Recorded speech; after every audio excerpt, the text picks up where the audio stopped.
Eddie stood by the grave, with his fists stuffed deep in his pockets and his face hidden in his coat. A small crowd gathered by the grave of his grandfather. Their soft voices were silenced by the pouring rain. He was emotionless, almost as if he couldn't accept the reality of his grandfather passing.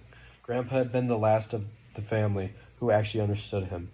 He was the one who had taught Eddie how to play ball, how to enjoy silence, and how to be patient with himself. Now that he was dead, Eddie felt as a part of him was gone as well.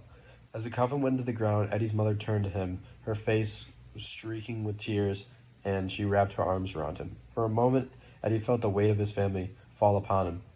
As the evening went on, Eddie went outside on a walk to get some fresh air. He led himself to the other side of the cemetery, far from the lights of the cars and screams of distant relatives. Eddie was at a loss of words, even thoughts. As much as Eddie was still alive, he didn't feel like it at all. His grandpa was his mentor, his guardian. All he's ever known as came from that man. That night, Eddie made a decision. He would leave home, leave behind the life he had lived, and seek something real. Seek something real.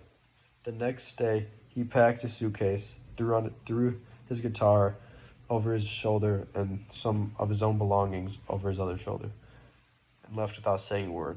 The people whom he had spent years surrounded by, he could not find the words to explain to them that he needed to leave. His family would never understand.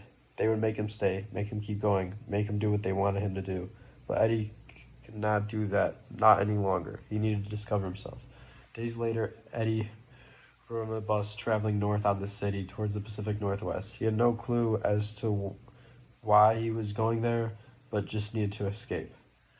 As the bus made its way through the forests and villages, Eddie's head spun. He kept telling himself that he was on a journey to find himself, but more days that passed, the more he wondered if he was doing so. Was he really searching for himself? He arrived in a little town in between towering pines and snowy mountains. It was lovely, no doubt about it. Eddie rented a little cabin and began his life of solitude. His days spent wandering the trails nearby, playing his guitar, and trying to make sense of it all. And that's the first part of my story.